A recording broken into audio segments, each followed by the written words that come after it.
Ilara Voss pressed her back against the cold stone wall of the palace corridor, her heart hammering so loudly she feared the guards would hear it. Somewhere behind her, footsteps echoed. She had already lied her way past 2 checkpoints tonight, and she was not sure her luck would hold for a third. The dress clung to her body like a memory she could not escape. Midnight blue silk, threaded with tiny silver stars along the hem. It had once belonged to her sister, Mira. Ilara could still smell the faint trace of jasmine perfume woven into the fabric, a scent that made her chest tighten every time she breathed it in. She had not planned to wear it. She had not planned any of this, really. But when the invitation to the Alpha King's ball never came, and the elders of her village told her there was no other way to reach him, she had opened the old wooden chest in her mother's room and pulled out the only gown fine enough to pass as noble. She smoothed the fabric with trembling hands and stepped back into the light. The ballroom ahead glowed like something out of a dream. Golden light spilled from 100 candles, catching on crystal chandeliers that hung from a ceiling so high it seemed to disappear into darkness. Wolves of every rank filled the space, dressed in silk and velvet, their laughter rising and falling like waves. Ilara had never seen so much wealth in one room. She came from a village where children went to sleep hungry most nights, where the harvest had failed 3 seasons in a row, and where the pack elders whispered that the king had forgotten they existed. Tonight, she intended to remind him. She lowered the thin veil over her face, a small mercy that hid her features from anyone who might recognize the dress, or worse, recognize her. She was an Omega, and Omegas were not welcome at royal balls unless they were servants carrying trays. If anyone discovered what she truly was, she would be removed before she ever reached the king. So she walked with her chin lifted, her shoulders squared, mimicking the posture of the noble ladies gliding past her, and she prayed that confidence alone might be enough of a disguise. The air inside the ballroom was thick with perfume, wine, and something else, something wilder, that made the fine hairs on her arms rise. She told herself it was nerves. She told herself it meant nothing. She was wrong. Across the room, King Draven Ashgrove stood near the raised dais where his throne waited, though he had not sat in it once tonight. He preferred to stand, to watch, to feel the pulse of his court moving around him like a living thing. He was young for a king, only 28, but the weight of his crown had aged something in his eyes. His kingdom was fractured. Border packs were starving. Whispers of rebellion had begun to spread through the outer territories, and every advisor in his court told him a different lie about how to fix it. Tonight was supposed to be a distraction, a night to remind his people that the crown still held power, still held grace, still held control. He had smiled for 2 hours, greeted 40 different nobles, and listened to at least a dozen requests for favors he had no intention of granting. Then the scent hit him. It came from nowhere and everywhere at once, cutting through the perfumed air like a blade through silk. Wild jasmine, warm skin, something underneath that he could not name but that struck him somewhere deep in his chest, somewhere older than memory. His wolf, usually dormant and quiet during court functions, surged forward with a hunger that startled him. His hands curled into fists at his sides. He had smelled something like this only once before, when he was a boy of 7, standing beside his mother in the palace gardens. She had died 3 months later, and the scent of that memory had faded until tonight, when it returned so vividly he nearly staggered. "Your Majesty?" Beside him, his advisor, an older wolf named Edmund, touched his arm. "Are you unwell?" Draven did not answer. His eyes swept the crowded ballroom, searching, hunting, though he could not have said what for. Then he saw her. A woman stood near the edge of the room, half hidden behind a marble pillar, a thin veil covering her face. She wore a gown of midnight blue that seemed to drink in the candlelight rather than reflect it. She was doing her best to look as though she belonged, but something about the way she held herself, tense and watchful, told him she did not. The scent grew stronger as his eyes fixed on her. It was coming from her. "Who is that?" he asked, his voice low and rough. Edmund followed his gaze, frowning. "I do not recognize her, Your Majesty. She may have arrived with one of the border families." Draven said nothing more. He began walking toward her, and the crowd parted before him, the way it always did, nobles bowing and murmuring his title as he passed, though he barely noticed any of them. His entire being had narrowed to a single point of focus, drawn forward by something ancient and undeniable. Elara felt him coming before she saw him. The crowd around her shifted, voices dropping to whispers, and she turned just in time to see the king himself moving toward her, with an intensity that made her stomach drop. She had seen paintings of him in the village square, propaganda meant to remind the people who ruled them, but no painting had captured the way he moved, like a predator who had already caught the scent of his prey, and simply had not decided yet whether to strike. She should have run.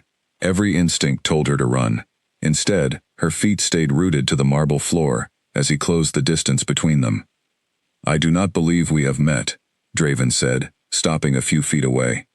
His voice was quiet, but it carried an authority that made the surrounding nobles fall silent, pretending not to listen, while clearly hanging on every word. "No, your majesty," Elara managed, dipping into the deepest curtsy she could manage, while her legs trembled beneath the silk. "I am newly arrived. I did not think my presence would draw such attention." It was a weak lie, and she knew it the moment the words left her mouth. His eyes, a striking shade of amber that seemed to glow faintly in the candlelight, studied her, with an intensity that made her want to look away, and made it impossible to do so. "Your name," he said. It was not a question. Her mind raced. She could not give her true name. Voss was a name that carried weight in her village, and if anyone here had ever traveled through the border territories, they might recognize it and ask questions she could not answer. She thought of the dress, of the woman who had once worn it, and the name slipped from her lips before she could stop herself. "Mira," she said softly. "My name is Mira." Something flickered across the king's face, so brief she almost missed it. Surprise, perhaps, or recognition, though she could not imagine why. He said nothing about it, but his eyes lingered on her face a moment longer than necessary before he extended a hand. "Will you dance with me, Mira?" Around them, the whispers grew louder.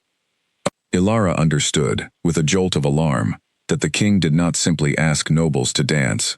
This was not a small request. Every eye in the ballroom was now fixed on the two of them, and she felt the weight of that attention like a physical thing pressing down on her shoulders. She could refuse. She could make an excuse and slip away into the crowd, find another moment to approach him privately, away from all these watching eyes. But something in his expression told her that refusing would only draw more attention, not less. And beneath that practical thought was another, quieter one, a small curl of warmth low in her stomach that she did not want to examine too closely. "I would be honored, your majesty," she said, and placed her gloved hand in his. The moment their skin touched, even through the thin fabric of her glove, a jolt ran through her entire body, sharp and electric, like touching metal after walking across a rug in winter. She gasped softly, and across from her, she saw the king's jaw tighten, his eyes darkening. He felt it too. He led her to the center of the floor, where other couples were already turning in slow, elegant circles to the music of a string quartet, tucked into the corner of the room. Draven placed one hand at her waist, and even through the layers of silk, she swore she could feel the heat of his palm burning into her skin. His other hand held hers, steady and sure, though she noticed his fingers trembled just slightly, as though he were holding himself back from something. "You dance well, for someone newly arrived," he said as they began to move. "My mother taught me," Elara replied, which was at least true, even if the rest of her story was not. "And where is your mother now?" The question, innocent enough, struck a nerve she had not expected. Her mother was at home, in a small cottage on the edge of a starving village, waiting to hear whether her daughter's desperate plan had succeeded or failed. Elara swallowed hard. "She is not here tonight," she said carefully. The Draven studied her for a long moment, and she had the uncomfortable sense that he could see straight through her careful words to the truth underneath. But he did not press further. Instead, he pulled her slightly closer, and the scent of jasmine rose between them again, filling his senses until he could think of nothing else. "You smell familiar," he said quietly, so only she could hear. "As though I have known you my entire life." Elara's breath caught. She had heard stories, of course, growing up in a pack, about the bond between mates, about the way a wolf could recognize their other half by scent alone, a bond so powerful it defied explanation. She had never believed the stories were anything more than fairy tales, meant to comfort young Omegas, dreaming of a better life. But the way the king looked at her now, the way his amber eyes seemed to see straight into her, made the old stories feel suddenly, terrifyingly real. "I could say the same of you," she admitted, before she could stop herself. Something shifted in his expression, a softening that had nothing to do with royal formality, and everything to do with the man beneath the crown. For a moment, the noise of the ballroom seemed to fade away, leaving only the two of them, turning slowly beneath the candlelight, bound by something neither of them fully understood. Then the song ended, and the spell broke. Draven stepped back, though his hand lingered at her waist a moment longer than propriety allowed. Around them, the other dancers were already moving into new formations for the next song, and the whispers had grown into a low, constant murmur that Alara could feel pressing against her from every direction. "I must speak with you again tonight," Draven said, alone. Panic flared in her chest. If he took her somewhere private, somewhere quiet, he would have time to truly look at her, to ask questions she could not answer, to discover the truth she had come here to hide. And yet the thought of refusing him, of walking away from this strange and powerful connection, felt impossible. "I will find you," she said, which was neither a yes nor a no, and slipped her hand from his before he could respond. She turned, and moved quickly through the crowd, her heart pounding, aware of his eyes following her every step of the way. She did not look back, though every instinct in her body screamed at her to do so. Instead, she wove through clusters of nobles, murmuring apologies as she pushed past, until she reached a quiet alcove near the tall windows overlooking the palace gardens. There, finally, she allowed herself a single shaking breath. What had just happened? She had come here tonight with one purpose: to beg the king for help for her dying village, to plead a case that had nothing to do with dances or scents or the strange magnetic pull she had felt the moment his eyes met hers. She had not expected any of this. She had not expected him to notice her at all, let alone to look at her the way he had, as though she were the only person in the entire glittering room. She thought of Mira, of the dress she now wore, of the name she had given without thinking. Guilt twisted in her stomach. Her sister had been gone for nearly a year now, and here Alara stood, wearing her clothes, speaking her name, dancing with a king who looked at her as though she held the answer to some question he had been asking his entire life. She pressed a hand to the cool glass of the window, staring out at the moonlit gardens below, and tried to steady her racing thoughts. She had one night to make her case for her village, one night to convince the most powerful man in the kingdom to care about people he had likely never thought of at all. She had not expected to also be fighting something else entirely, something that pulled at her chest every time she thought of those amber eyes, something that felt dangerously, impossibly like fate. Behind her, unnoticed among the crowd, a woman in a deep red gown watched the exchange with narrowed eyes. Lady Seraphine had spent the last 2 years positioning herself carefully at the king's side, attending every function, offering every courtesy, waiting patiently for the moment he would finally choose her as his queen. She had never once seen him look at another woman the way he had just looked at the stranger in blue. Seraphine's gloved hand tightened around her wineglass until her knuckles turned pale. She recognized that dress. She had seen it once before, a year ago, on a woman who was supposed to be dead. Whoever this stranger truly was, Seraphine intended to find out.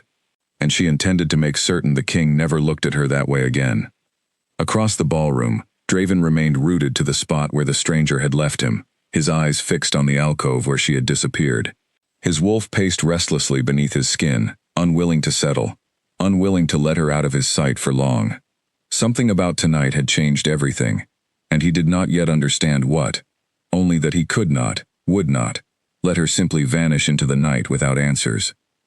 He turned to Edmund, who was watching him with a careful, curious expression. "Find out everything you can about her," Draven said quietly. "Tonight." Edmund hesitated. "Your Majesty, if I may ask, why does this particular guest concern you so greatly?" Draven's eyes drifted once more toward the alcove by the windows, where moonlight spilled across the empty space she had left behind.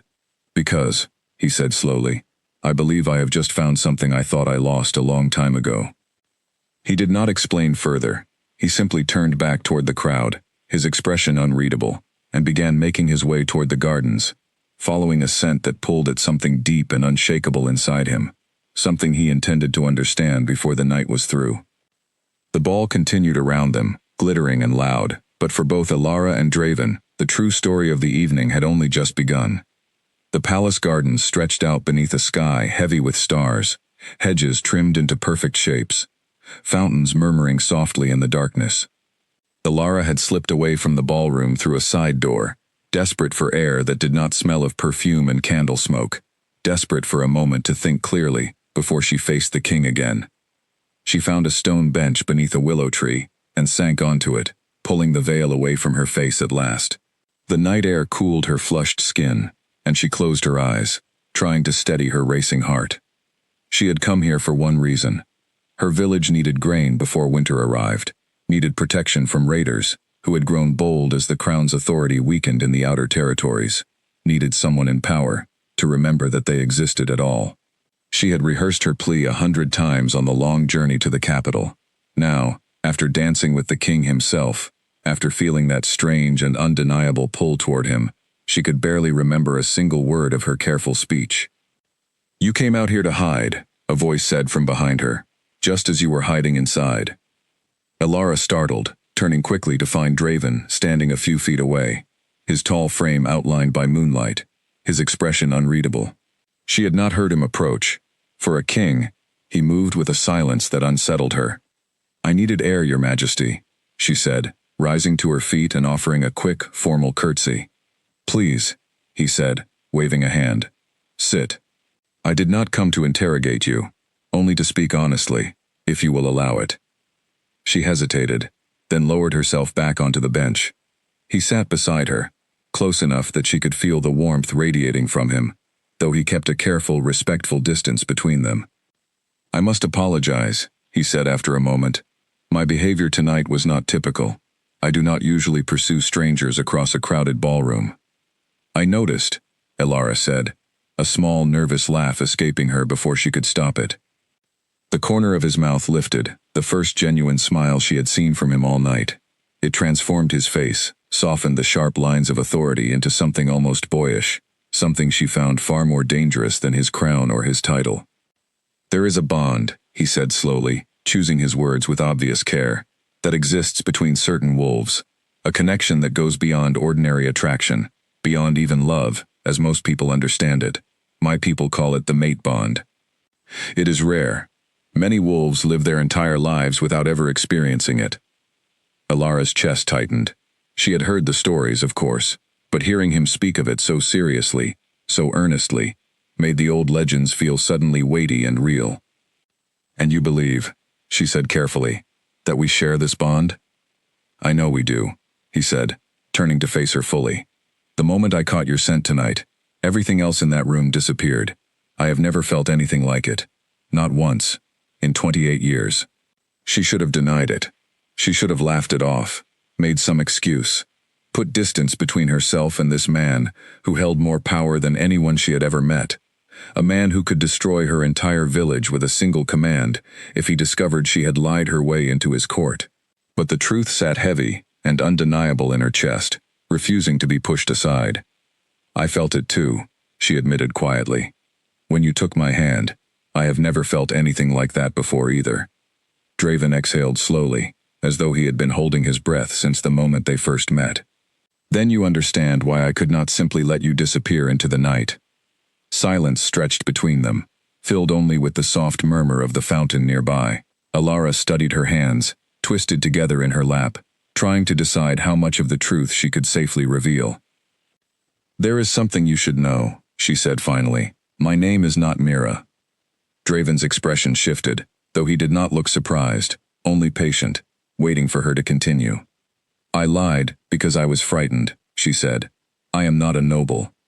I do not belong at this ball. I came here because my village is suffering, and I believed, foolishly perhaps, that if I could simply speak to you directly, I might convince you to help us. Grain has failed for 3 seasons. Raiders grow bolder every month, and no one from the crown has visited our territory in over a year." She braced herself for anger, for the cold dismissal she had feared from the moment she planned this desperate scheme. Instead, Draven's expression grew troubled, his jaw tightening. "Which territory?" he asked. "Thornfield," she said. Near the eastern border. He was quiet for a long moment, and she watched something like guilt flicker across his features. I know of Thornfield. My advisors have told me the border territories are managing well enough under local leadership.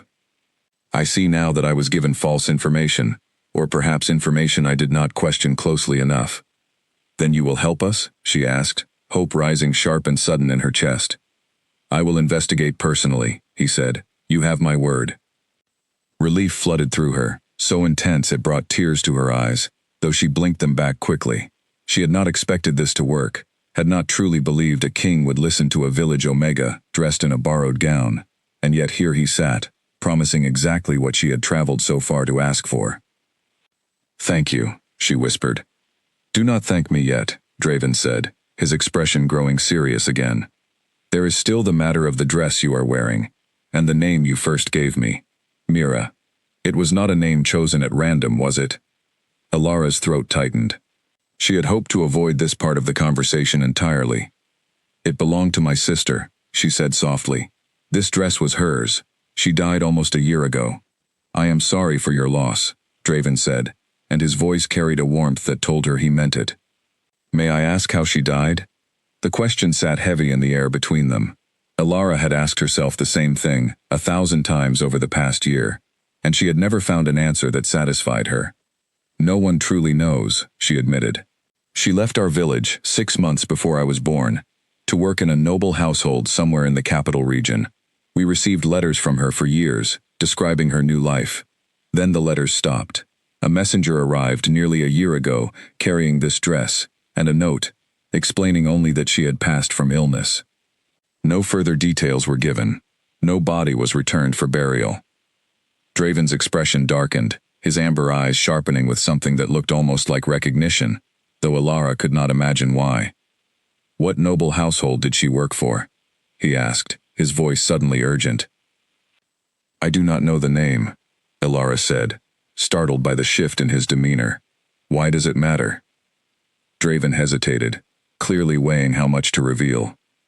There have been whispers within my own court, he said slowly, of certain nobles mistreating servants from outside territories. Omegas, specifically, who arrive with no family connections to protect them, no one to ask questions if they simply disappear. I have never had proof enough to act on these rumors. Perhaps your sister's story could provide that proof.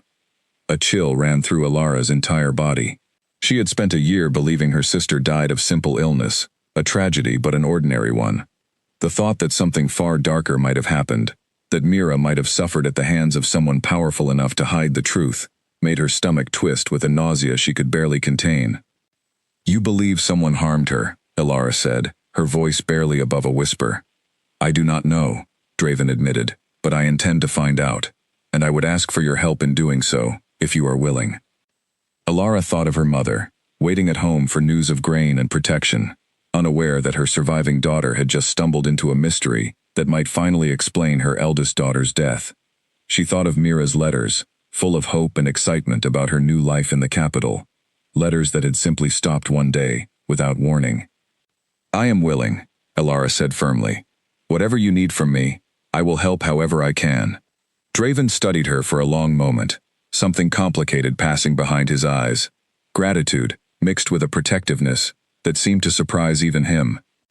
Then we begin tomorrow, he said. Tonight, however, I believe you should return to the ball. Disappearing too suddenly after our dance will only draw more attention than remaining would. Alara nodded, though the thought of returning to that glittering crowded room filled her with dread.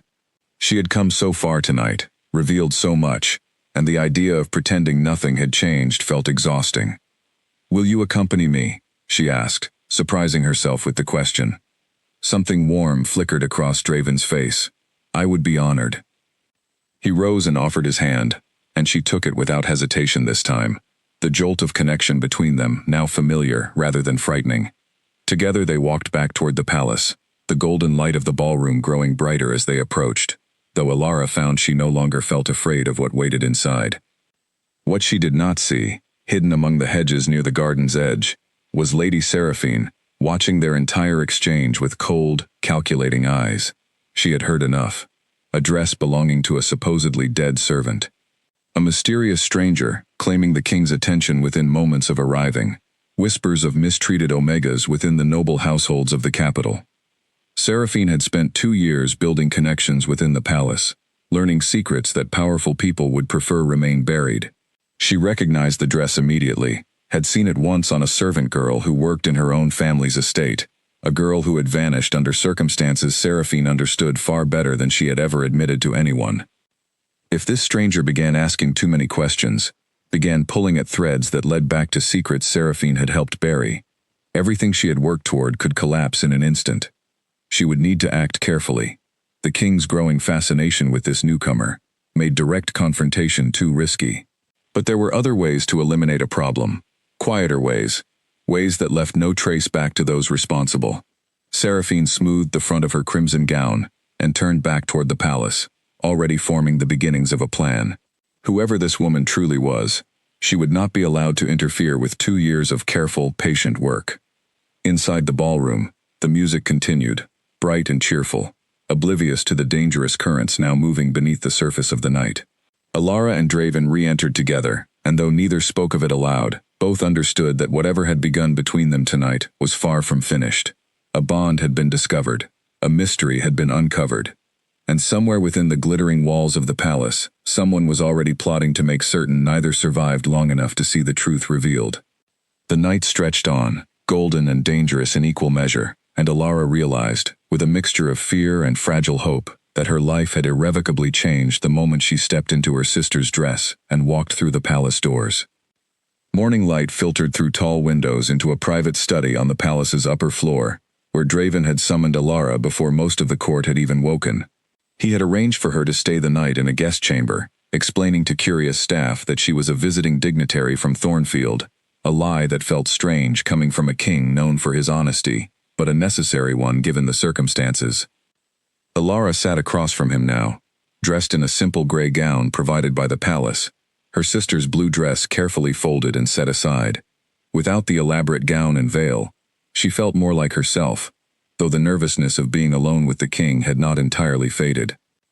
"I have already sent for records," Draven said, gesturing to a stack of papers on his desk. "Every noble household that has employed outside staff over the past 2 years. It will take time to gather everything, but we will find which family your sister worked for." "Thank you," Alara said. "I know this is not why you invited me to your ball in the first place." "No," Draven agreed, a small smile touching his lips, "though I find I am not troubled by the direction the evening took." Heat rose in Alara's cheeks, and she looked down at her hands, unsure how to respond to the warmth in his voice. Their conversation was interrupted by a knock at the door, and Edmund entered, carrying a leather folder tucked beneath his arm. "Your Majesty," Edmund said, bowing briefly, before his eyes flickered toward Alara with obvious curiosity. "I have gathered what information I could overnight, as you requested." "Report," Draven said, gesturing for him to continue. Edmund opened the folder, scanning the pages within. "There are only 3 noble households within the capital region that hired outside servants roughly a year and a half ago, matching the time frame you described. The Ashworth family, the Colemans, and the household of Lord Bennett." Alara's breath caught at the third name. She had heard it before, once, in one of Mira's final letters, though she had not thought much of it at the time. "Lord Bennett," she said slowly. "My sister mentioned him." She wrote that she had been reassigned to his household shortly before her letters stopped. Draven and Edmund exchanged a glance that made Alara's stomach tighten with unease. "Lord Bennett," Draven said carefully, "is known within the court for his temper. There have been complaints filed against him before, though none have ever resulted in formal charges." "What kind of complaints?" Alara asked, though she feared she already knew the answer. "Mistreatment of staff," Edmund said quietly. "Several servants have left his household abruptly over the years, always with vague explanations. Illness, family emergencies. No one has ever pressed the matter further, given his standing within the court."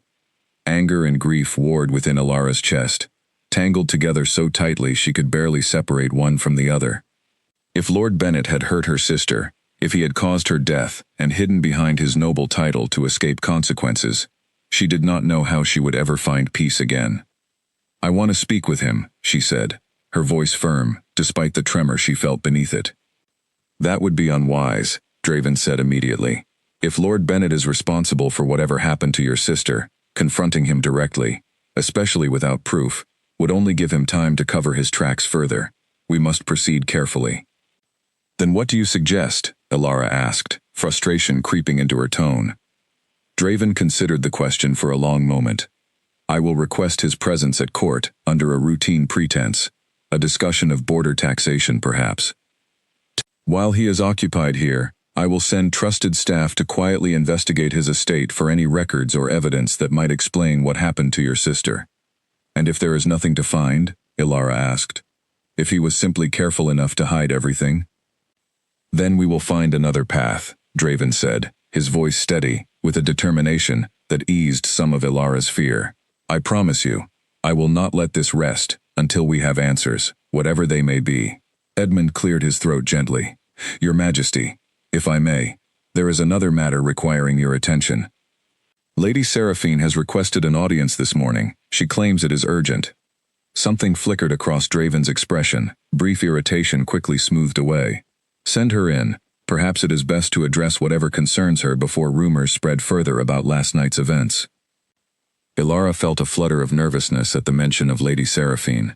She had noticed the woman watching them during the ball, though she had not thought much of it at the time, too absorbed in her own fear and the strange, powerful pull she felt toward the king. Moments later, Seraphine swept into the study, dressed in deep emerald silk, her dark hair pinned elegantly atop her head. Her eyes swept over Elara with a coolness that made the younger woman's skin prickle with unease, though her expression remained perfectly composed, a mask of gracious courtesy. Your Majesty, Seraphine said, curtsying deeply, before turning her attention to Elara. And this must be the mysterious guest everyone was speaking of last night. Lady Seraphine, Draven said, his tone carefully neutral. You mentioned an urgent matter. Yes, Seraphine said, her smile never wavering. I wish to discuss the upcoming Border Council, but I see now that you have far more pressing matters occupying your attention. Her gaze flicked toward Elara again, sharp and assessing. Forgive my curiosity, but I do not believe we have been properly introduced. Elara forced herself to meet the other woman's eyes, though something instinctive within her recognized danger lurking beneath Seraphine's polished exterior. Elara, she said simply, deciding there was little point in further deception now that Draven knew the truth. Elara, Seraphine repeated slowly, as though testing the name. How lovely, and where do you hail from, if I may ask? Thornfield, Elara said, keeping her voice steady, despite the unease coiling in her stomach. Something shifted in Seraphine's expression, so brief and controlled that Elara almost missed it entirely. How interesting, Seraphine said. I do not believe I have ever met anyone from Thornfield before. There is little reason for nobles to travel there, Draven said, an edge entering his voice that had not been present before. Which is precisely the problem I intend to address. Seraphine's smile tightened fractionally. Of course, Your Majesty. Your compassion for the outer territories has always been admirable. She turned back to Elara, her eyes gleaming with something that felt uncomfortably like a threat disguised as pleasantry. I do hope you enjoy your stay at the palace, Elara. It can be a rather complicated place, for those unfamiliar with its customs. I appreciate the warning, Elara said carefully. Seraphine's laugh was light and musical, utterly at odds with the coldness in her eyes. Not a warning, simply friendly advice. Well, I shall leave you both to your discussions. Your Majesty, we will speak of the Border Council another time. She swept from the room as gracefully as she had entered, leaving behind a heavy silence that neither Draven nor Elara rushed to fill. She knows something, Elara said finally, once the door had closed behind Seraphine. I share that suspicion, Draven admitted, his expression troubled. Seraphine has always been ambitious, but I have never had reason to distrust her before now. She recognized the name Thornfield, Elara pressed. I saw it in her face, even though she tried to hide it. Draven nodded slowly. I will have her movements watched discreetly, alongside our investigation into Lord Bennett. It may be nothing more than idle curiosity, but given everything else unfolding, I would rather proceed with caution. Edmund, who had remained silent during the exchange with Seraphine, spoke up now. Your Majesty, if Lady Seraphine is somehow connected to whatever happened to Elara's sister, This situation may be far more complicated than a single mistreated servant. Meaning what exactly? Draven asked. Meaning, Edmund said carefully, that if a noblewoman of Seraphine's standing is involved, we may be looking at something coordinated, a pattern of behavior among certain members of the court, rather than the actions of a single man like Lord Bennet. The weight of that possibility settled heavily over the room. Ilara thought of her sister's hopeful letters, full of dreams about her new life in the capital, dreams that had been cut short by something far darker than illness. If an entire network of powerful nobles had been complicit in harming vulnerable servants, the scale of injustice felt almost too large to comprehend. "We need proof," Draven said finally, his voice hardening with resolve. "Solid, undeniable proof, before we move against anyone, noble or otherwise. Edmund, begin discreet inquiries into Lady Seraphine's activities over the past 2 years. I want to know every household she has visited, every connection she has made." "Understood, Your Majesty," Edmund said, bowing before departing to begin his work. Once they were alone again, Draven turned to Ilara, his expression softening from the hardened resolve of moments before. "I know this is a great deal to absorb.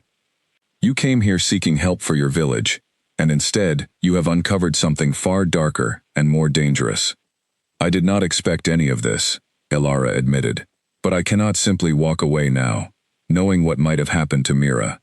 Nor would I ask you to," Draven said. "But I need you to understand the risks involved. If Seraphine and Lord Bennet, or others within this court, are indeed responsible for harming innocent people, they will not hesitate to protect themselves by any means necessary. You must be careful, Ilara. Trust no one within these walls except myself and Edmund."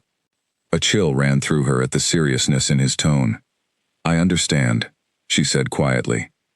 Draven reached out, his hand covering hers where it rested on the desk between them. The familiar warmth of connection sparked between them again, steady and reassuring, despite the danger swirling around them. "Whatever happens," he said, "I will protect you. I give you my word." Ilara looked into his amber eyes and found herself believing him completely, despite everything uncertain and frightening about the path now stretching before them.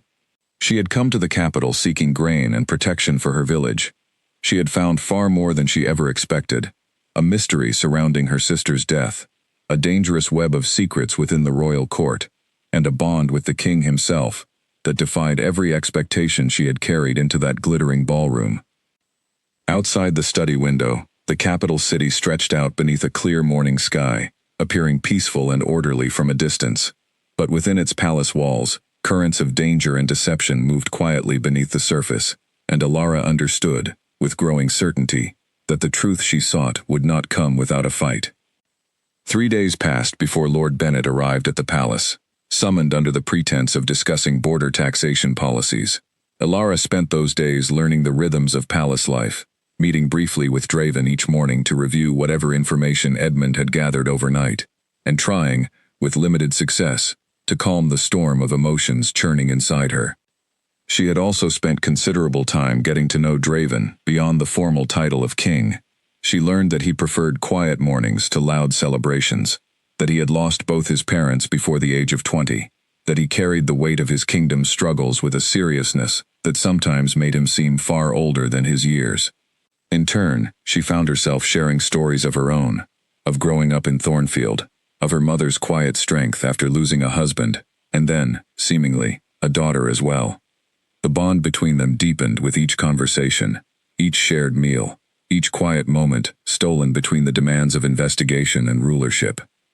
Ilara found herself looking forward to their morning meetings, with an eagerness that had nothing to do with grain shortages or missing sisters, though she tried, not always successfully, to keep such feelings carefully contained.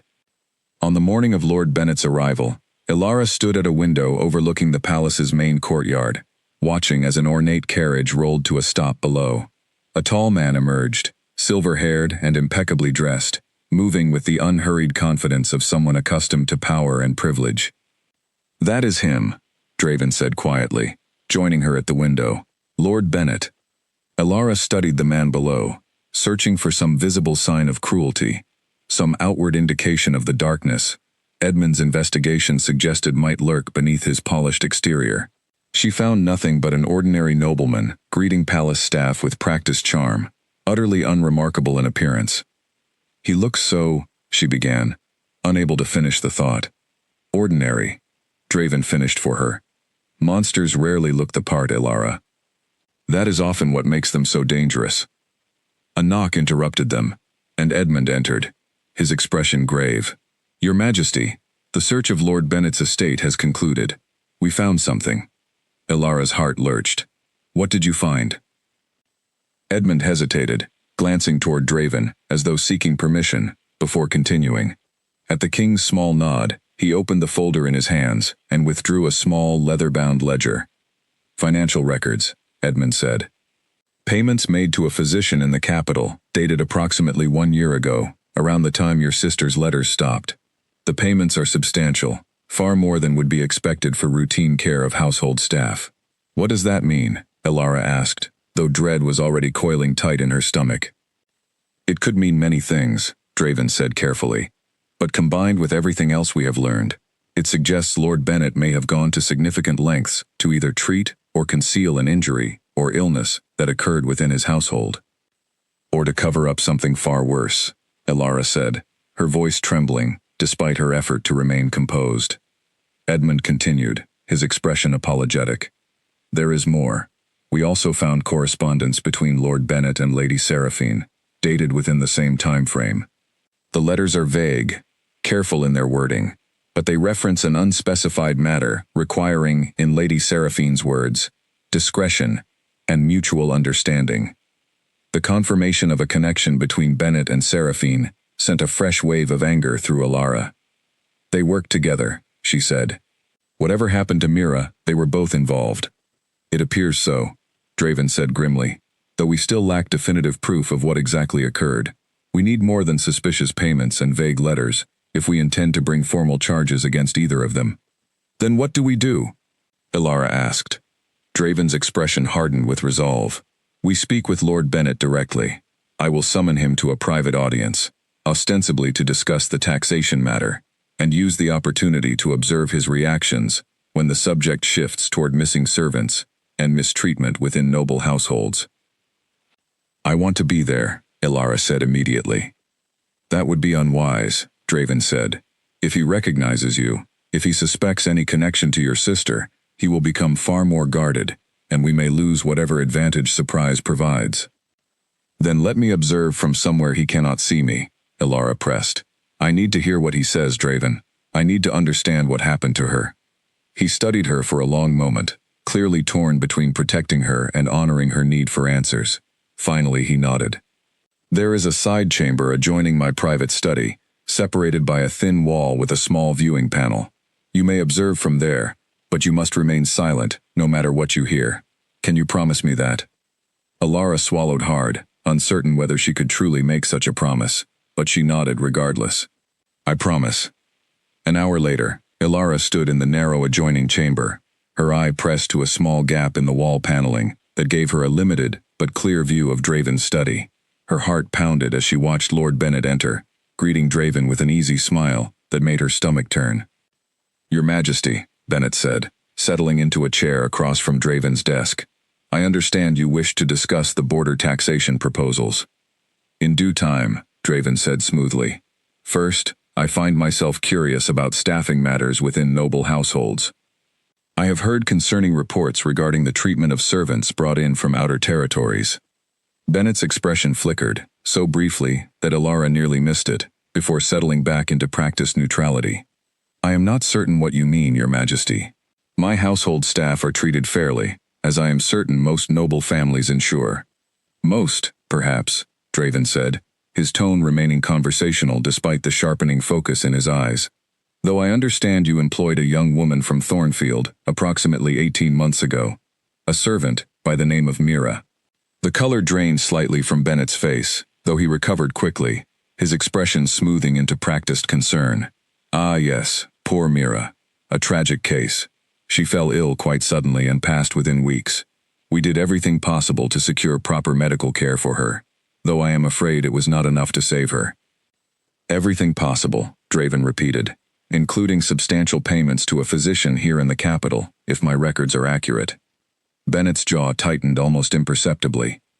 You have been investigating my household finances, Your Majesty. I have been investigating the treatment of vulnerable servants within my kingdom, Draven said, his voice hardening. A duty I take quite seriously, particularly given recent evidence suggesting a pattern of concerning behavior among certain members of my court. Behind the wall panel, Elara held her breath, watching Bennett's composure begin to crack at the edges. I do not know what you are implying, Your Majesty, Bennett said, though his voice had lost some of its earlier confidence. But I assure you, Mira's death was a tragic accident, nothing more. Illness can strike anyone, regardless of how well they are cared for. And yet, Draven said, leaning forward slightly, no body was ever returned to her family for proper burial. Only a note and address, delivered by messenger, with no further explanation offered. Does that seem consistent with a household that did, in your words, everything possible to secure proper care? Bennett's hands, Elara noticed, had begun to tremble slightly where they rested on his knees. Grief affects households differently, Your Majesty. Perhaps proper procedures were overlooked in the chaos of the moment. Perhaps, Draven said, though his tone made clear he did not believe the explanation. Or perhaps there is something you are not telling me, Lord Bennett. I would strongly advise you to reconsider your position. The consequences for concealing the truth from your king will be far more severe than any consequences you might face for honesty now. A tense silence stretched between them, and Elara found herself leaning closer to the wall panel, desperate for whatever answer might finally come. Bennett's composure finally cracked, his shoulders slumping slightly as he ran a trembling hand across his face. It was an accident, he said, his voice barely above a whisper. She fell. On the stairs, late at night. I do not know why she was awake at that hour, wandering the halls. But she fell, and by the time we found her, it was already too late. Elara's chest constricted painfully, tears burning behind her eyes as she listened to the explanation for her sister's death, an explanation that felt both plausible and utterly insufficient given everything else surrounding the circumstances. If it was truly an accident, Draven pressed, why conceal the truth? Why fabricate a story of illness rather than simply reporting what occurred? Bennett hesitated, his eyes darting toward the door as though searching for an escape. Because, he said finally, Lady Seraphine advised me that an accidental death within my household, particularly involving a servant with no family connections to demand answers, could raise uncomfortable questions about how she came to be alone on those stairs so late at night. Questions about why she was afraid enough to be fleeing something, rather than simply wandering. The words hit Elara like a physical blow. Mira had not simply fallen. She had been fleeing something, someone, terrified enough to risk the dark stairwell, rather than remain wherever she had been. Fleeing what, precisely? Draven demanded, his voice now edged with barely restrained fury. Bennett's face had gone pale, sweat beading at his temple, despite the coolness of the room. I believe, he said, his voice cracking, she was fleeing my son. Behind the thin wall panel, Elara pressed a hand over her mouth to stifle the sound that threatened to escape her throat. She had promised silence, and she intended to keep that promise, but every word coming from the study beyond made her chest tighten further, grief and fury twisting together into something almost unbearable. In the study, Draven's expression had turned to stone, his amber eyes burning with a cold fury that made even Lord Bennett shrink further into his chair. Your son, Draven repeated slowly. Explain. Bennett's hands twisted together in his lap, his composure entirely abandoned now. My son has always struggled with certain impulses, Your Majesty. There have been incidents before, with other servants, though nothing so severe as what happened with Mira. I did what I believed necessary to protect my family's reputation and my son's future. You protected a man who terrorized vulnerable women within your own household, Draven said, his voice deadly quiet, at the cost of an innocent life. I did not intend for her to die, Bennett said, his voice breaking. I believed, when Lady Seraphine suggested concealing the truth, that we were simply avoiding scandal, not covering up a genuine wrongdoing. I did not fully understand what my son had done to frighten her so badly. And now, Draven pressed, do you understand now? Bennett's silence was answer enough. Where is your son currently? Draven asked. At our estate, Bennett said quietly. He rarely leaves these days. I believe the guilt of what happened has weighed on him, though he has never spoken of it directly. He will be brought before the court to answer for his actions, Draven said. As will you, for your role in concealing the truth and obstructing justice for a death that occurred within your own household. Bennett's face crumpled with something that might have been genuine remorse, or simply fear of consequences finally catching up with him. Your Majesty, I beg you to consider my family's standing, the impact such a scandal would have. You should have considered the impact your silence would have on an innocent family, desperate for the truth about their daughter's death, Draven interrupted sharply. That consideration came far too late, Lord Bennett.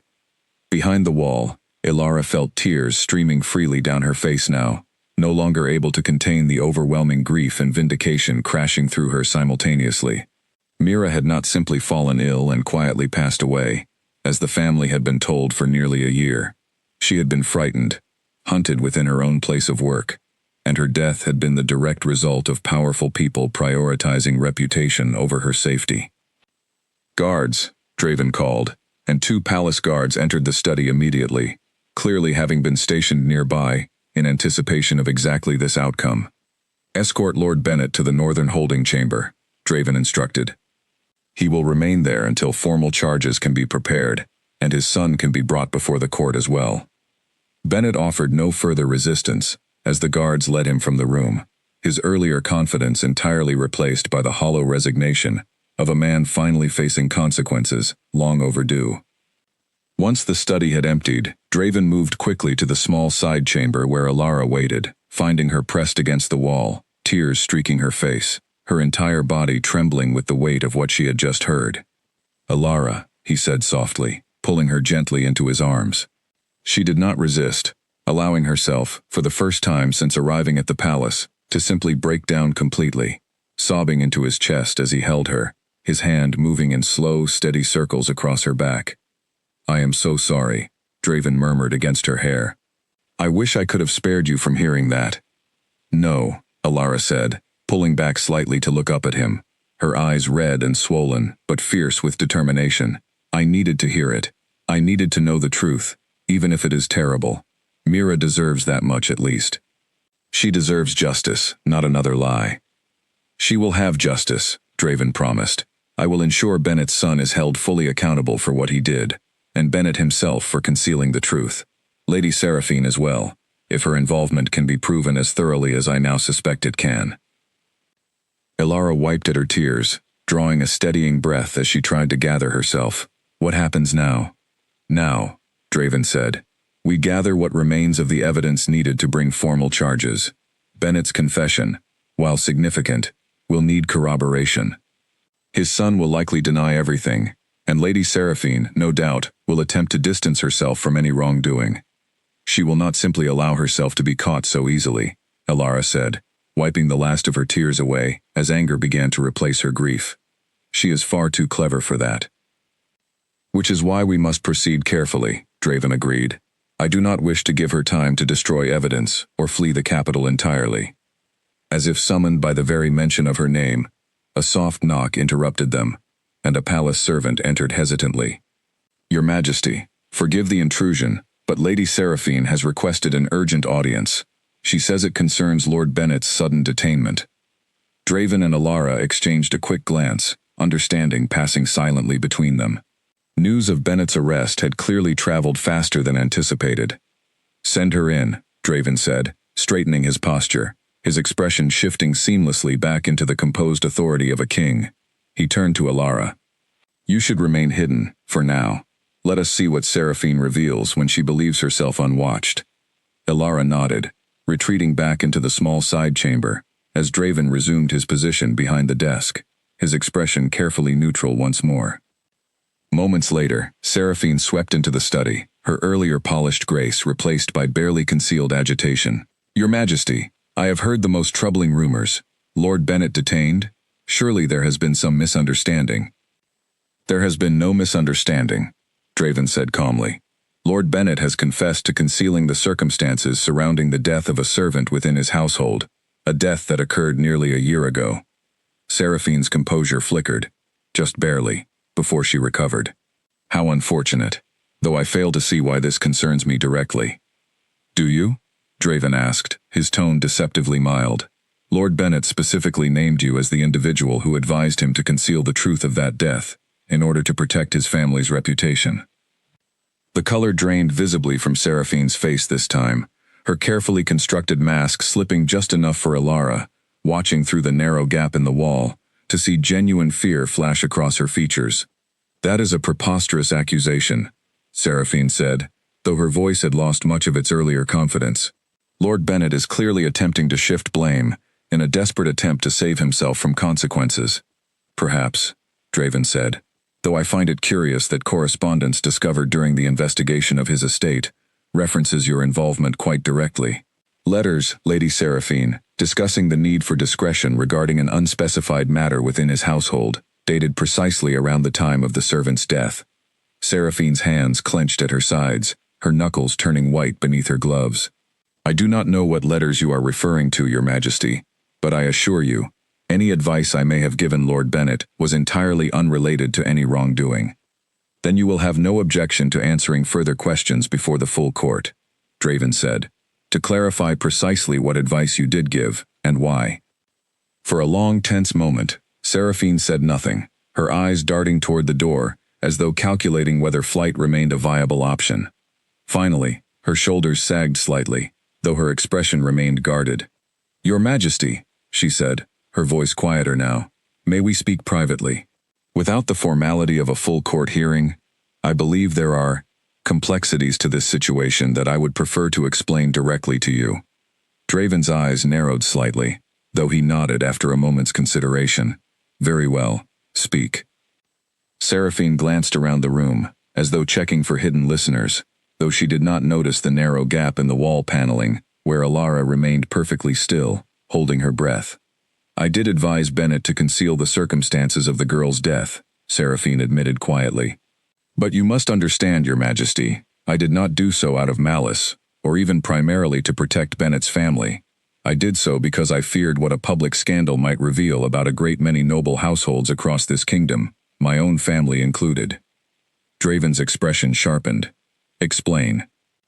Seraphine took a steadying breath.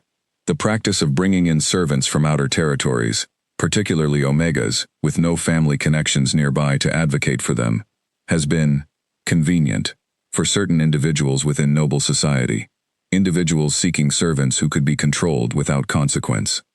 I did not create this practice, Your Majesty, but I have known of it for years, and I chose silence rather than risk exposing the full scope of what has occurred, both to protect my own family's reputation and, I confess, out of simple cowardice. The revelation hung heavy in the air, far larger and more troubling than Alara had anticipated. This was not simply the isolated cruelty of one nobleman's son. This was a pattern, deliberately maintained across multiple households, protected by silence and complicity, among the very people meant to uphold justice within the kingdom. How many households, Draven asked, his voice low and dangerous, are involved in this practice? Seraphine hesitated, clearly weighing the consequences of full honesty against continued concealment. Finally, she spoke, her voice barely above a whisper. I know of at least 6, Your Majesty, though I suspect there may be more that I am unaware of. Behind the wall, Alara felt the room seem to tilt beneath her, the scope of injustice suddenly far larger and more terrifying than the single tragedy of her sister's death. 6 households, at minimum, each potentially harboring similar stories of vulnerable young women, brought to the capital, with hope and dreams, only to disappear into silence and lies. She understood, with growing horror, that whatever fight lay ahead was far from over. It had only just begun. 2 weeks passed in a blur of investigation, careful planning, and mounting tension within the palace walls. Draven had assembled a small, trusted team to pursue the truth behind Seraphine's revelations, including Edmund and a sharp-minded court investigator named Oliver, who had proven himself skilled at uncovering hidden financial trails and quiet patterns of corruption. Alara had thrown herself into the effort as well, spending long hours reviewing records, cross-referencing names of missing servants against noble household staffing logs, searching for any thread that might lead to concrete evidence rather than mere suspicion. The work was exhausting, both physically and emotionally. Each new name uncovered a fresh reminder of her sister's fate, multiplied across an unknown number of other families who might never learn the truth without this investigation.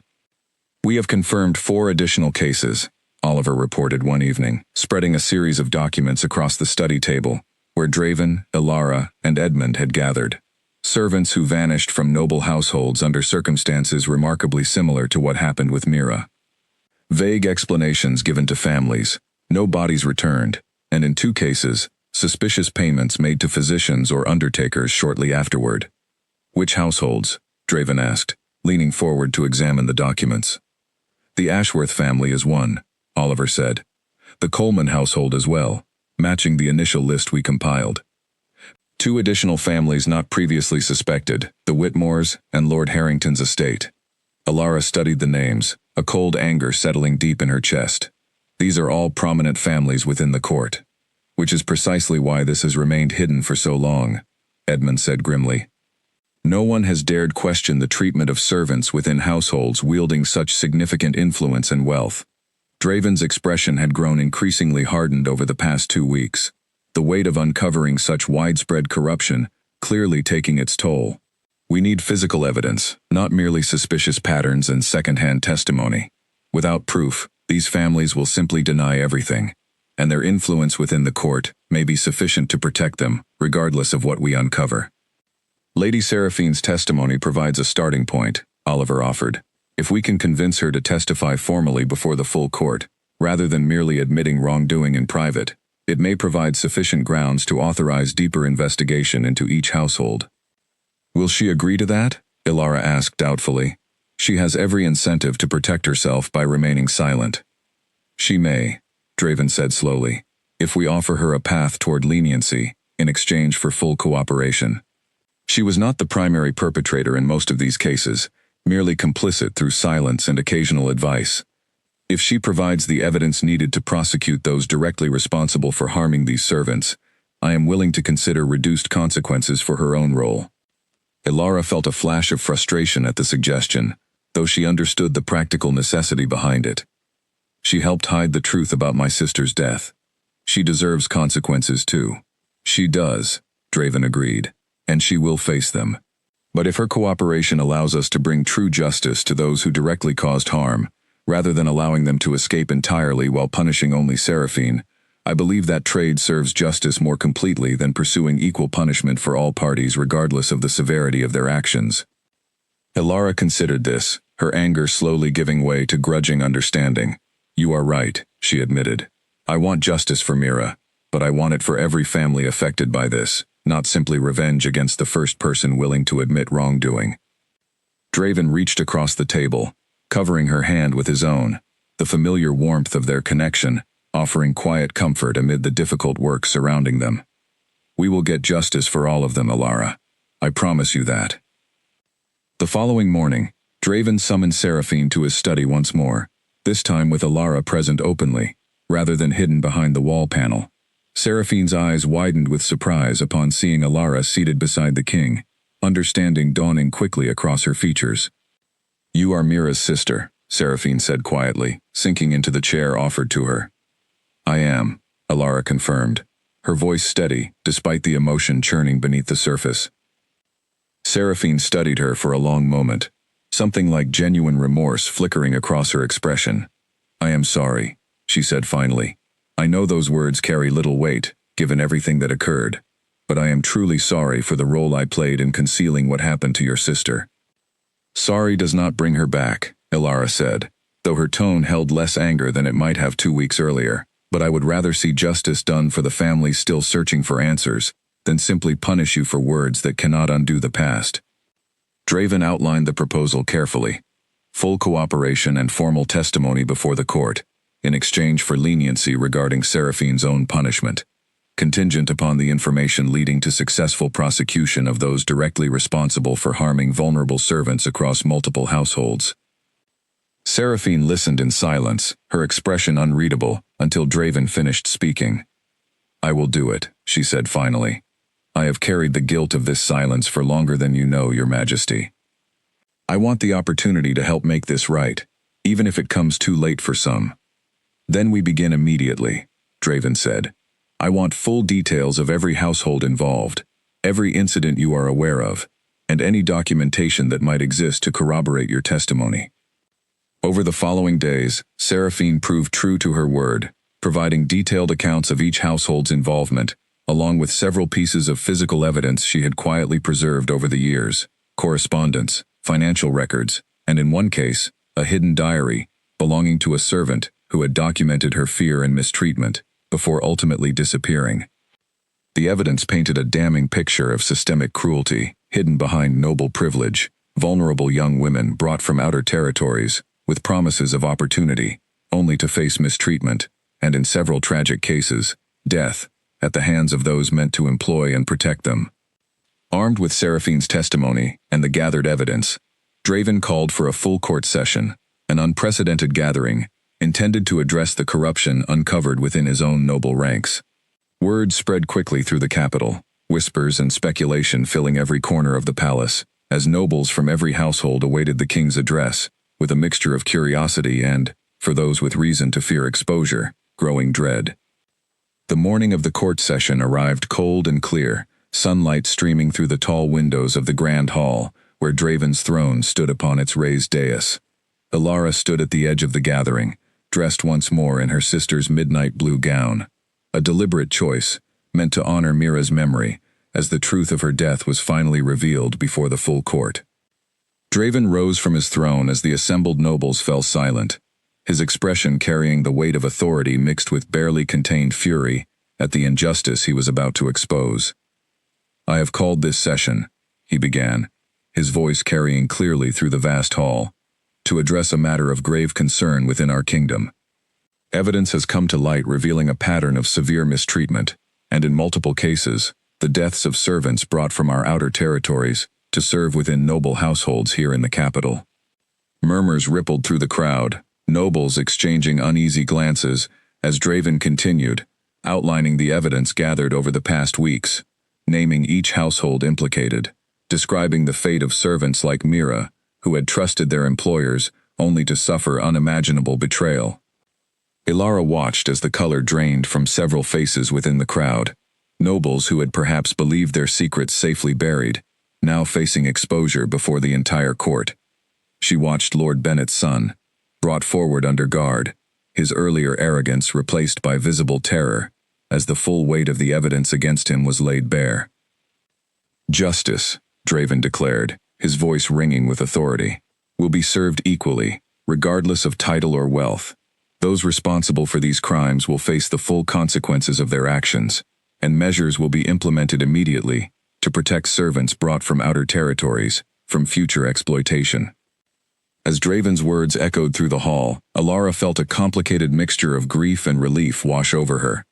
Justice, however incomplete it might feel against the permanent loss of her sister, was finally being served. The truth, hidden for so long behind noble privilege and careful silence, had finally been dragged into the light. But even as the court session concluded, and preparations began for formal trials against those implicated, Elara understood that this victory, however significant, marked not an ending but a new beginning, one filled with continued challenges as the kingdom worked to address the deeper injustices this investigation had revealed. In the weeks following the court session, the palace fell into a new rhythm, one defined by formal trials, careful reforms, and the slow process of rebuilding trust between the crown and the outer territories it had so long neglected. Elara found herself busier than she had ever imagined, called upon frequently to provide testimony, to help identify other families who might have lost loved ones under similar circumstances, and to assist in drafting new protections for servants brought into noble households from beyond the capital region. Through it all, her relationship with Draven continued to deepen, the bond they had discovered on the night of the ball growing stronger with each passing day, tested and strengthened by the weight of the difficult work they shared. Yet neither of them had spoken openly of what this connection truly meant for their future, both too consumed by the demands of justice to fully address the personal implications of a bond between a king and a village Omega with no noble title to her name. It was Draven who finally broached the subject, on a quiet evening, when the demands of the day had finally eased enough to allow for a private dinner in his personal chambers. "I have been thinking," he said, setting down his fork as they finished their meal. About what comes next, for both of us. Alara looked up, uncertainty flickering through her at the seriousness of his tone. What do you mean? You came to the capital seeking help for your village, Draven said carefully. That help has been granted, and will continue as we implement broader reforms. Your original purpose here has been fulfilled, and more besides, given everything we uncovered. Alara's chest tightened, fear coiling through her at the implication that he might be preparing to send her home, now that her presence within the palace was no longer strictly necessary. Are you asking me to leave? No, Draven said quickly, reaching across the table to take her hand. Alara, that is the furthest thing from what I intend.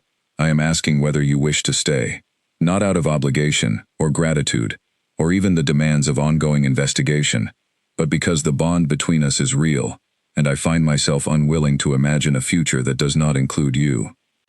Relief and joy flooded through her in equal measure, though beneath it, practical concerns still lingered.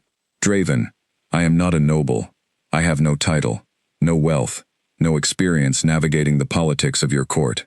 If I were to remain here, truly remain, as more than a temporary guest, what would that mean? What would people say? Many things, undoubtedly, Draven admitted, a wry smile touching his lips. Court gossip will not simply disappear because we wish it to. But Alara, the mate bond exists precisely because it transcends such concerns. Wolves throughout history have found their true mates across every division of class and wealth. My own mother, though born to nobility, often spoke of how such bonds represented something more meaningful than the arbitrary hierarchies we construct within human and wolf society alike. And your advisors? Alara pressed. Your court, will they simply accept a village Omega as your intended mate, without question or resistance? Some will resist, Draven acknowledged honestly. Change often meets resistance, particularly when it challenges long-held assumptions about status and privilege. But Alara, I am king. My decisions, particularly regarding matters of the heart and the mate bond, carry weight that even the most resistant traditionalists within my court must ultimately respect. Alara studied him for a long moment, weighing the magnitude of what he was proposing. To remain at the palace, not merely as a guest assisting with an important investigation, but as the king's intended mate, a position that would forever change the course of her life, pulling her permanently away from the simple existence she had known in Thornfield. What about my village? She asked finally. My mother is there, alone now, waiting for word of what has happened here. Your village will receive the support it needs, Draven assured her. Grain shipments have already been arranged, and I intend to establish a permanent trade route connecting Thornfield more directly to capital resources, ensuring such severe shortages never occur again.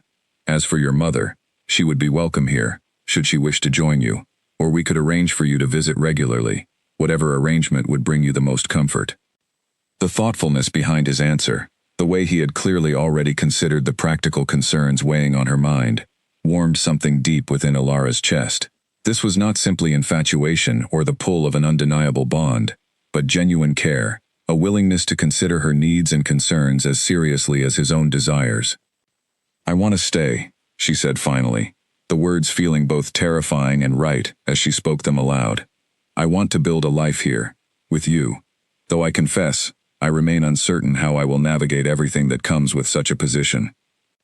We will navigate it together, Draven said, rising from his chair to kneel beside hers, taking both her hands in his. Alara, I know this is unconventional, and perhaps sooner than either of us anticipated given everything else occurring around us, but I find I cannot wait any longer to ask. Will you allow me to court you properly, as my intended mate, with the full knowledge and eventual blessing of my court? Tears welled in Alara's eyes, though this time they carried none of the grief and pain that had marked so many tears shed over the preceding weeks. Yes, she said softly. Yes, I will. Draven's answering smile transformed his entire face. Years of careful composure and royal restraint melting away into pure, unguarded joy. He rose slightly, pressing a gentle kiss to her forehead, a tender gesture that spoke of promises yet to be fully realized. Word of their courtship spread quickly through the palace in the following days, met with a mixture of reactions ranging from genuine happiness among staff who had witnessed Alara's courage and dedication throughout the investigation, to guarded skepticism among certain nobles who questioned whether a village Omega truly possessed the qualities necessary to eventually rule alongside their king. Elara faced this skepticism with the same quiet determination that had carried her through every challenge since arriving at the palace. She spent hours learning court customs and history, determined to prove herself capable of navigating the responsibilities that would eventually accompany her position, while never abandoning the authentic values and compassion that had first drawn Draven to her. Lady Seraphine, surprisingly, became an unexpected source of support during this transition, her own path toward redemption intertwining with Elara's growing confidence within court life. Having faced formal consequences for her role in concealing the truth about servant mistreatment, though significantly reduced given her cooperation, Seraphine had thrown herself into supporting the broader reforms Draven and Elara continued to implement. "You handle the court scrutiny with remarkable grace," Seraphine observed one afternoon, as the two women reviewed proposed legislation together in the palace library. "I confess I did not expect that when I first learned of your background." "I have had considerable motivation to learn quickly," Elara replied, though she offered the other woman a small, genuine smile, "and perhaps some assistance from those willing to guide me through customs I was never taught." Seraphine's answering smile carried a warmth that had been entirely absent during their first tense encounters weeks earlier. "I am glad to offer what guidance I can, particularly given how significantly my own past choices contributed to the pain you and your family endured. It is the least I can do, moving forward." Their fragile alliance, born from shared commitment to justice despite a difficult beginning, reflected the broader transformation occurring throughout the kingdom, as old patterns of privilege and silence gave way, slowly but steadily, to greater accountability and compassion. As weeks turned into months, formal trials concluded for those directly responsible for the deaths and mistreatment uncovered during the investigation, sentences handed down that finally provided some measure of justice for families who had waited far too long for answers. Lord Bennett's son faced the most severe consequences, permanently stripped of noble status and confined for his crimes, while his father faced significant financial penalties and lasting damage to his family's once formidable reputation. Elara traveled briefly back to Thornfield during this period, eager to share news of the investigation's resolution with her mother and the broader village community that had sent her to the capital with such desperate hope. The reunion with her mother, tearful and overwhelming, finally provided closure regarding Mira's death, painful truth replacing the uncertain grief that had haunted their small family for nearly a year. "She would be proud of you," her mother said softly, holding Elara's hands tightly as they sat together in the small cottage where Elara had grown up, fighting for justice, finding love, becoming someone capable of changing an entire kingdom for the better. "I could not have done any of it without her," Elara replied, thinking of the dress that had started this entire journey, the desperate act of borrowing her sister's clothing in hopes of hiding her true identity, only to discover that Mira's memory had guided her toward truth, justice, and an unexpected love that neither of them could have anticipated. As Elara prepared to return to the capital, her mother pressed a small, worn locket into her hands, one that had belonged to Mira, containing a small portrait of the sisters together as children. "Carry her with you," her mother said, "as you build this new life. She will always be part of your story, even as you write new chapters ahead." Elara accepted the locket with grateful tears, understanding that while grief for her sister would never fully disappear, she now carried forward not just memory and loss, but purpose, love, and the beginning of a future far brighter than she could have imagined when she first slipped into that midnight blue gown, desperate and afraid, seeking nothing more than help for her struggling village. 6 months after the court session that exposed the corruption within noble households, the capital had transformed in ways few would have predicted. New protections for servants brought from outer territories had been formally enacted, requiring regular welfare checks and establishing clear legal recourse for families whose loved ones vanished under suspicious circumstances. Trade routes connecting neglected territories like Thornfield to capital resources had been established, bringing much-needed grain and supplies to communities that had suffered in silence for far too long. Elara had settled into palace life with growing confidence, though the transition remained far from effortless. She continued to face resistance from certain traditional factions within the court, nobles who whispered behind carefully composed smiles about the impropriety of a king courting a village omega, questioning her fitness for a position that would eventually place her at the center of kingdom governance.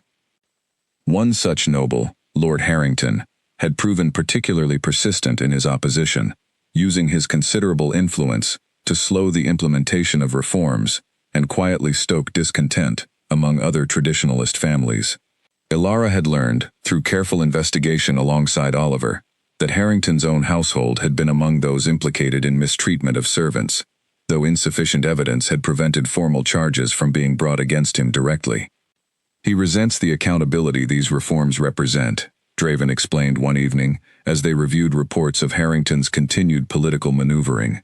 Men like him have grown accustomed to operating without scrutiny, and they will not surrender that privilege easily.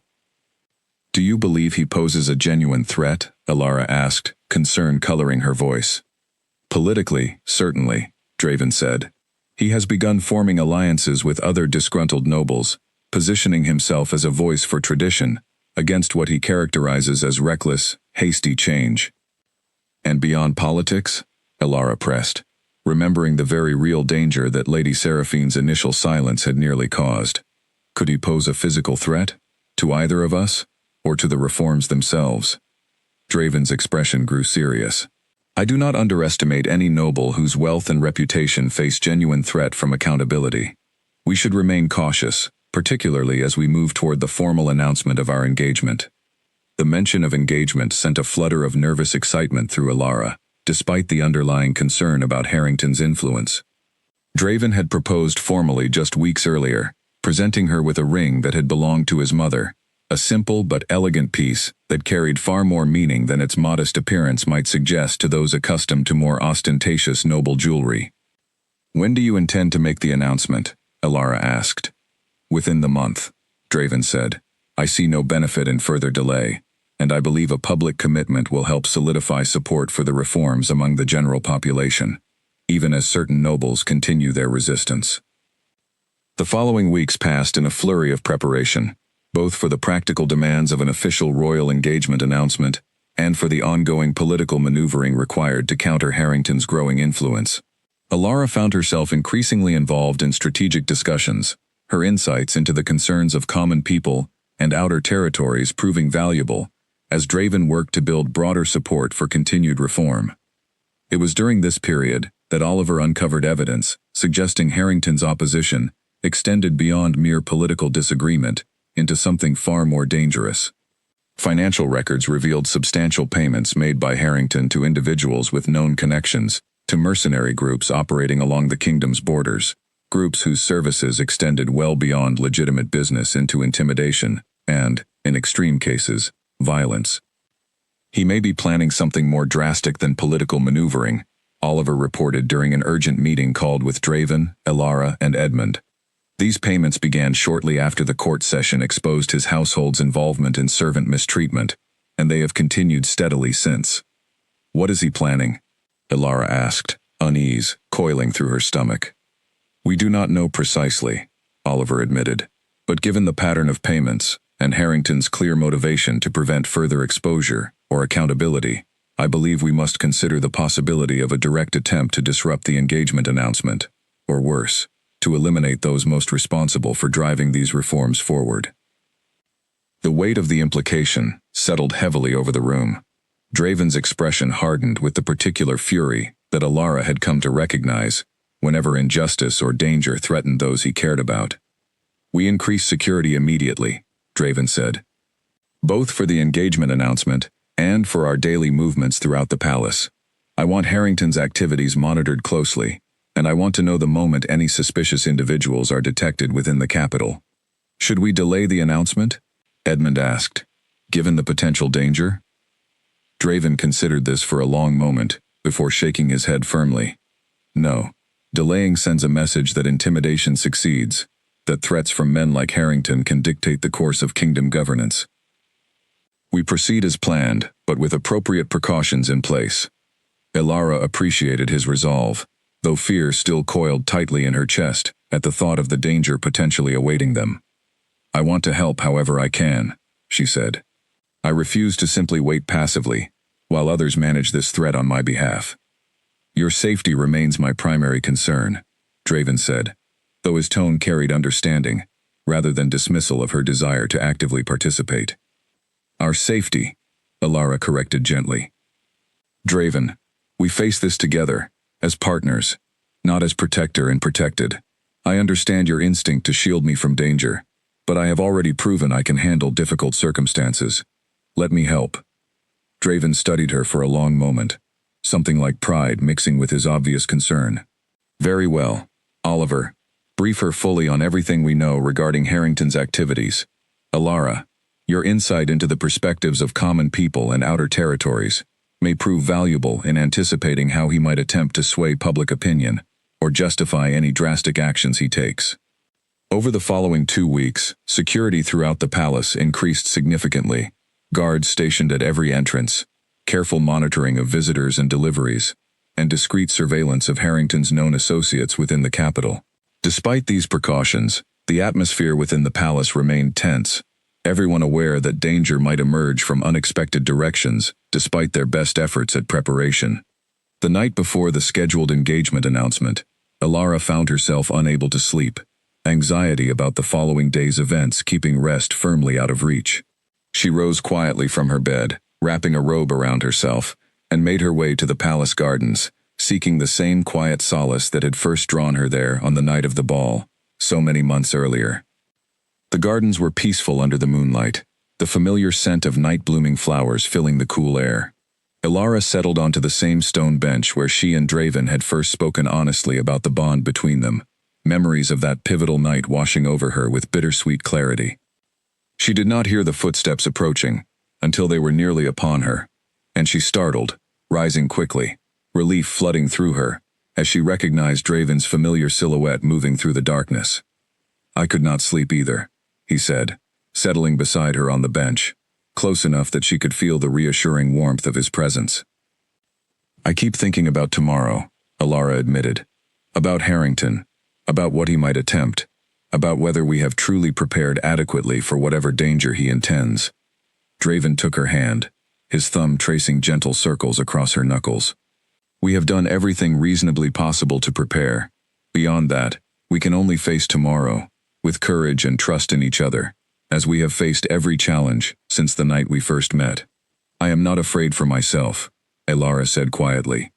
I am afraid for you, for what danger might come, simply because you chose to fight for justice, for reforms that threaten men like Harrington's comfortable privilege. Then we shall protect each other, Draven said, turning to face her fully, his amber eyes catching the moonlight with an intensity that still, even after months together, made her breath catch. Whatever tomorrow brings, we face it together, exactly as we have faced everything since that night in this very garden. He leaned forward, pressing a soft, lingering kiss to her lips, a gesture of reassurance and love that steadied her racing thoughts far more effectively than any words could have accomplished. When they finally parted, Alara felt calmer, more centered, ready to face whatever challenges the following day might bring. Whatever happens tomorrow, she said softly, I do not regret a single moment of the path that brought me here, to you. Nor do I, Draven replied, pulling her close against his chest, the steady rhythm of his heartbeat, a comforting reminder of the strength and partnership that had grown between them, despite every obstacle they had faced together. Above them, the stars continued their silent watch over the palace gardens, indifferent to the danger and uncertainty awaiting the dawn, yet somehow offering a quiet promise that whatever came, Alara and Draven would face it together, bound by a connection far stronger than any threat mere political maneuvering could pose against them. The morning of the engagement announcement arrived bright and clear, though a nervous energy hummed through every corner of the palace, as staff hurried to complete final preparations for the grand event. Alara stood in her chambers, dressed in an exquisite gown of deep gold silk, a gift from Draven that had been carefully designed to honor both her heritage from Thornfield and her new position within the royal court. Around her neck hung Mira's locket, a quiet reminder of the sister whose memory had guided her toward this unexpected path. She touched it gently as a maid finished arranging her hair, drawing strength from the connection to her past, even as she prepared to step fully into an uncertain future. You look radiant, Seraphine said, entering the chamber with a warm smile. Their relationship had continued to grow over the preceding months, tentative friendship replacing the earlier tension and suspicion that had marked their first encounters. Draven will be speechless. I confess, I am more nervous about Harrington than about Draven's reaction, Alara admitted, smoothing the front of her gown with trembling hands. Security has been thorough, Seraphine assured her. Oliver's team has monitored every possible avenue of interference. I do not believe Harrington will be foolish enough to attempt anything drastic during such a public event, with so many eyes watching. Despite Seraphine's reassurance, unease continued to churn in Alara's stomach as the appointed hour approached. She made her way toward the grand hall, flanked by discreet but watchful guards, her heart pounding with a mixture of excitement and lingering anxiety about the day ahead.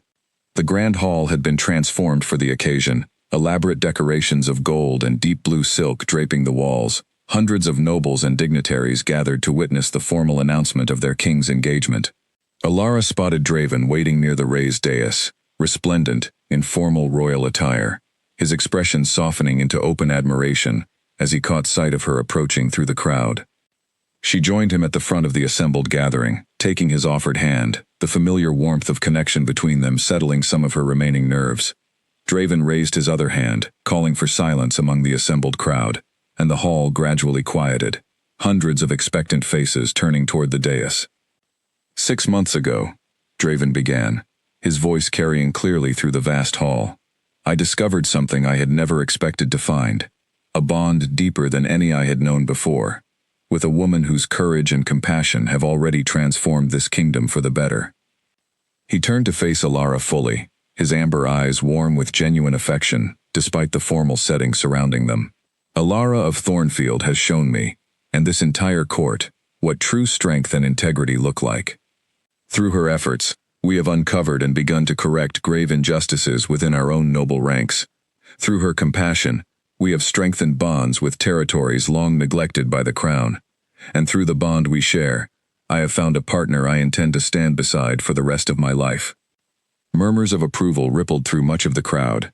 Genuine warmth reflected on many faces, particularly among younger nobles and common attendees, who had witnessed firsthand the positive changes resulting from Alara's influence. Yet Alara noticed, even amid the general goodwill, Lord Harrington standing near the back of the hall, his expression carefully neutral, but his eyes carrying a coldness that sent a fresh chill through her, despite the warmth of the moment. I formally announce, Draven continued, my intention to take Alara as my mate and future queen, with the ceremony to follow within the coming months, once appropriate preparations can be completed.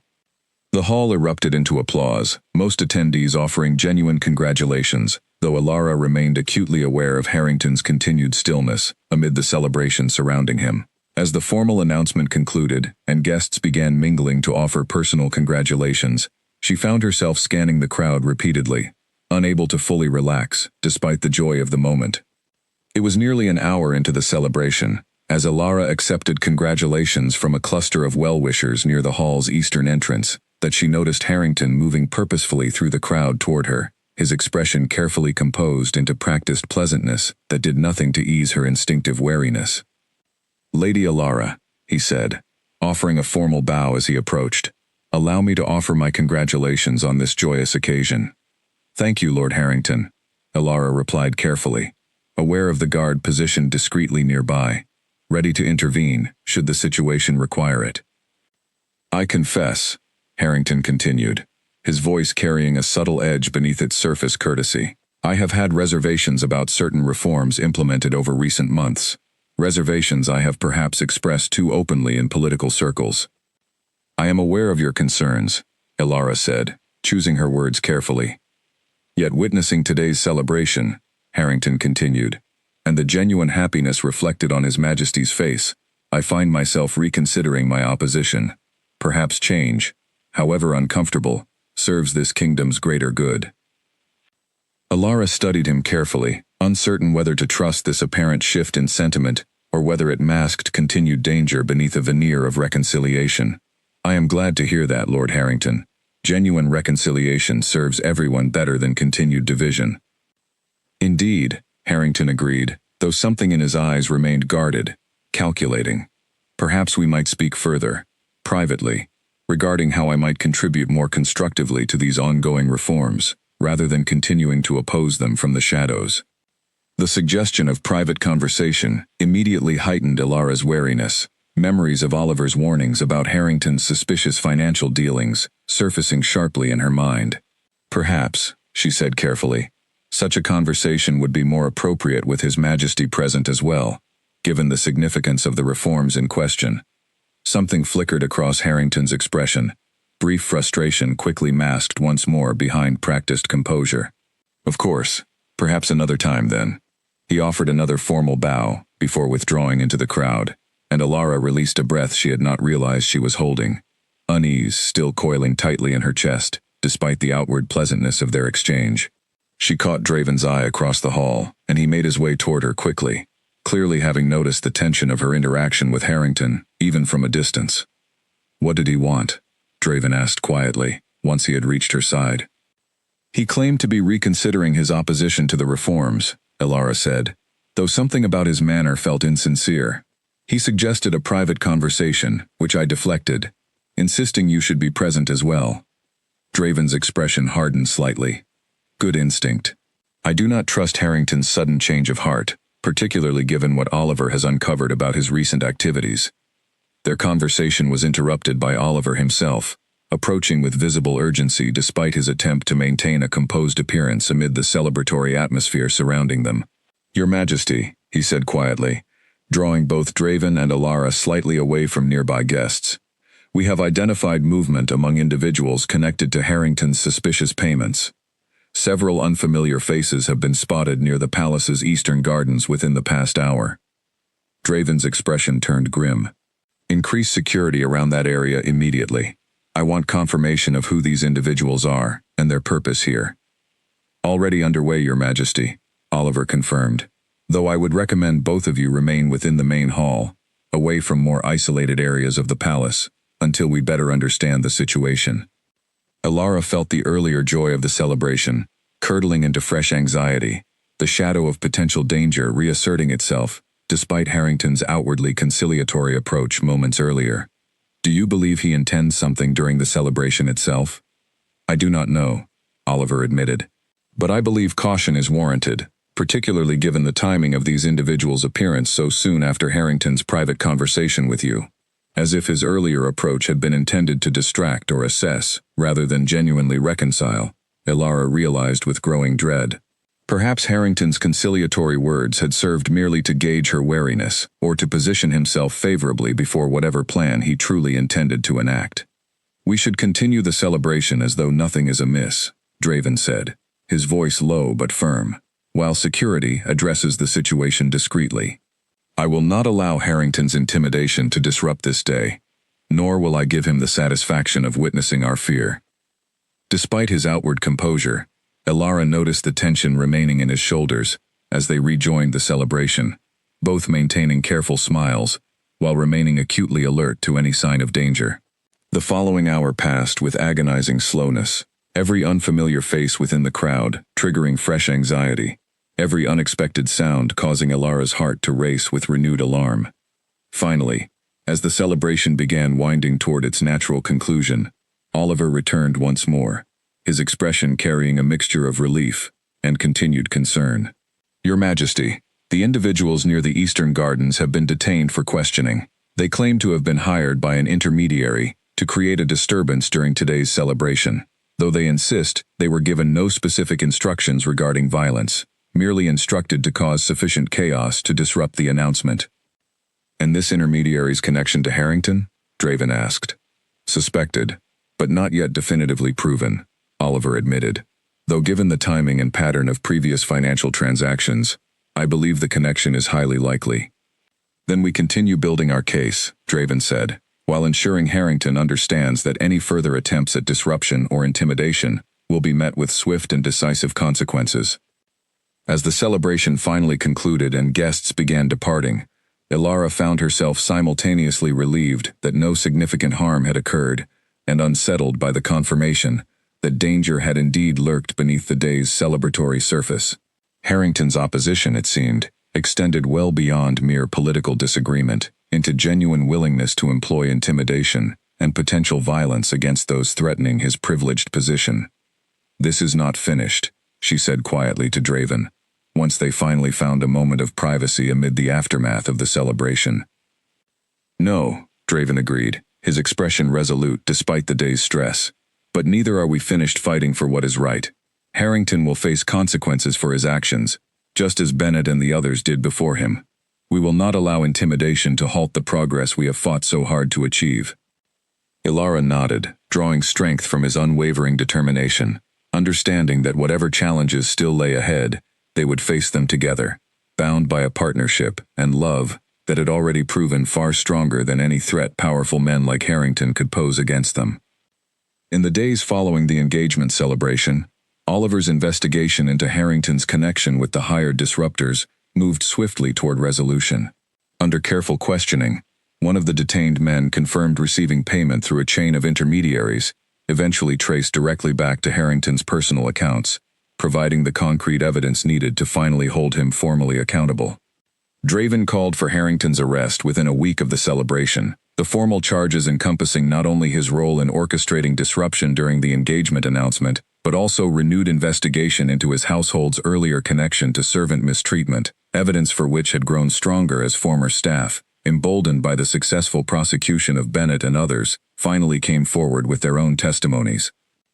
Harrington's trial proved swift, the evidence against him overwhelming enough that even his considerable influence within traditional noble circles could not shield him from formal consequences. He was stripped of his title and estates, the wealth recovered redirected toward continued support for outer territories, and additional protections for vulnerable servants throughout the kingdom. With Harrington's downfall, much of the remaining organized resistance to Draven and Ilara's reforms crumbled as well. Other nobles who had quietly supported his opposition, recognizing the futility of continued resistance against reforms that clearly carried both moral authority and the king's unwavering commitment to justice. As the immediate danger finally passed, Ilara found herself able to fully embrace the joy of her upcoming role, both as Draven's mate and as an active partner in continuing to shape a more just and compassionate kingdom. Wedding preparations began in earnest, blending traditional royal customs with elements meaningful to Ilara's own heritage, from Thornfield, a deliberate choice meant to honor both aspects of the union about to take place. The ceremony itself, held nearly a year after that fateful night when Ilara first slipped into her sister's midnight blue gown and walked nervously into the palace ballroom, brought together nobles and common folk alike, a deliberate symbol of the bridges being built between capital and outer territories, under the growing partnership between Draven and Ilara. Ilara's mother traveled from Thornfield for the occasion, tearful with pride, as she watched her surviving daughter transform from a frightened village girl into a woman capable of standing confidently beside a king, having already reshaped an entire kingdom's approach toward justice and compassion. Seraphine, now a trusted friend and advisor rather than the initial source of suspicion she had once represented, served as one of Ilara's attendants during the ceremony, her own redemption journey mirroring the broader transformation occurring throughout the court. As Ilara walked toward the altar where Draven waited, dressed in a gown of pale silver silk rather than her sister's blue dress this time, though Mira's locket still rested gently against her chest, she felt the weight of the journey that had brought her to this moment. Grief and loss had marked the beginning of her path, the desperate act of borrowing a dead sister's clothing, in hopes of hiding her true identity long enough to beg for help for her struggling village. Yet that desperate act had led her toward truth, justice, and a love she could never have anticipated when she first stepped nervously into that glittering ballroom. Mira's death, tragic and unjust as it remained, had ultimately become the catalyst for protecting countless other vulnerable servants throughout the kingdom, a legacy of positive change emerging from unimaginable personal loss. "I love you," Draven murmured, as she reached his side, his amber eyes bright with emotion, despite the formal solemnity expected during such a significant ceremony. "I love you too," Ilara replied softly, taking his offered hands as the ceremony began, binding them together not merely through the formal vows about to be spoken, but through the deeper bond they had discovered on that first fateful night, a connection that had guided them both toward justice, healing, and a partnership built on genuine equality and mutual respect. As their vows concluded, and Draven pressed a gentle, lingering kiss to her lips, the assembled crowd erupted into joyful celebration, applause and cheers echoing through the grand hall, where so much had changed over the preceding year. Elara felt tears of pure joy sliding down her cheeks, grief for her sister still present, but no longer overwhelming, transformed instead into grateful memory of the love that had guided her toward this remarkable new chapter of her life. In the months that followed their wedding, Elara settled fully into her role as queen, her influence extending far beyond the initial investigation that had first brought her to the palace.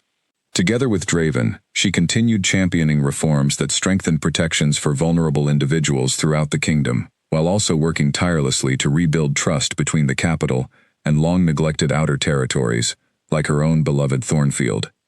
She established a formal program ensuring regular communication and support between capital resources and outer villages, preventing the kind of desperate isolation that had originally driven her toward that fateful ball.